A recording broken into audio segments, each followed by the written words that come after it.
Comment utiliser les filtres de recherche YouTube? C'est ce que l'on va voir aujourd'hui. Alors si tu regardes cette vidéo, si tu as cliqué, c'est probablement que tu ne connais pas encore les filtres de recherche YouTube, tu ne connais peut-être pas cette fonctionnalité, ou alors tu les utilises, mais tu as envie d'en savoir plus, d'apprendre quelques astuces sur le sujet. Car comme le dit l'adage, on ne sait pas ce que l'on ne sait pas, alors sois curieux.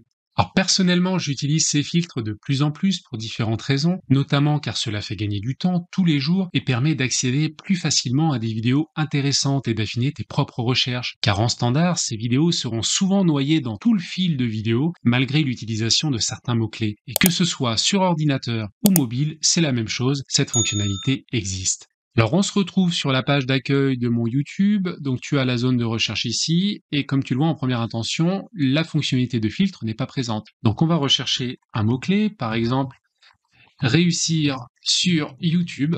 Donc là les vidéos les mieux rankées apparaissent en premier, et à ce niveau-là tu as l'accès aux fonctionnalités de filtre. Donc tu cliques dessus, et tu as un certain nombre de filtres possibles, et notamment différentes catégories comme la date d'ajout, des filtres sur le type de vidéo, sur la durée, sur les fonctionnalités internes de ta vidéo, et également tu peux avoir la possibilité de trier par pertinence un certain nombre de choses. Alors tu as déjà des filtres sur la date d'ajout, donc tu peux regarder les vidéos sorties sur ce mot-clé-là cette année, ce mois-ci, cette semaine. Si tu as envie de chercher un mot-clé et de regarder les vidéos qui sont sorties par exemple cette semaine, donc tu cliques sur cette semaine. Voilà, les vidéos s'affichent et là tu peux bien entendu les regarder. Alors c'est une astuce de youtubeur, en fait tu peux regarder les vidéos et aller les commenter. Donc tu cibles des vidéos de chaînes concurrentes ayant à peu près la même audience, le même nombre d'abonnés, et tu vas rajouter des commentaires dessus et tu vas être le premier globalement à faire un commentaire. Bien sûr tu fais des commentaires pertinents.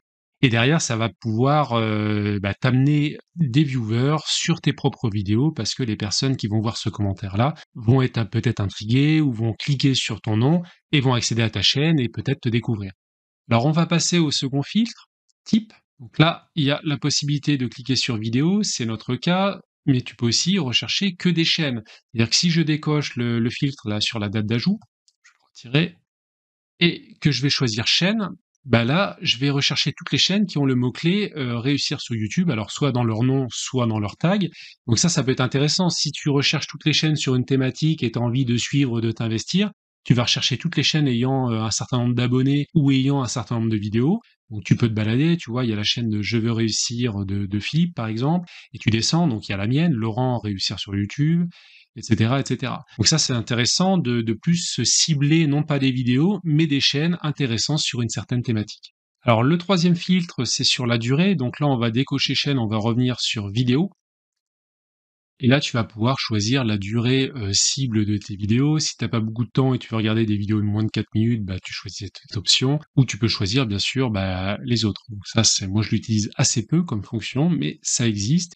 Autre possibilité, tu peux filtrer sur les fonctionnalités ou plutôt les caractéristiques de ta vidéo. Donc si tu es fan de vidéos 4K, tu choisis l'option 4K. Tu peux choisir aussi les vidéos qui possèdent des sous-titres. Les vidéos également en fonction du lieu. Alors ça, quand on publie une vidéo, en fait, il est possible de mettre où est-ce qu'elle a été tournée ou ce genre de choses. Donc tu peux faire les filtrer sur le lieu. Il y a l'option aussi Creative Commons. Alors ça, c'est assez intéressant si tu cherches à faire des vidéos sans te montrer et sans faire de vidéo, sans faire de montage, c'est d'aller chercher des vidéos libres de droit, donc sans attribution requise, ça veut dire pour lesquelles l'auteur ne demande pas d'être mentionné sous la vidéo. Donc par exemple, si je cherche le mot-clé chat, tu peux dans les filtres aller rechercher toutes les vidéos qui sont libres de droit, donc Creative Commons. Et donc là, ce qui est intéressant, donc tu peux prendre des vidéos assez longues de 8 minutes, et si tu as envie de créer une chaîne YouTube avec des shorts humoristiques ou autres sur des chats, tu peux reprendre cette vidéo-là, tu peux découper des shorts, des petites portions de moins d'une minute de cette vidéo et republier cela. Donc ça, c'est intéressant, il y en a pas mal qui ont créé ce type de vidéo, et ça marche bien.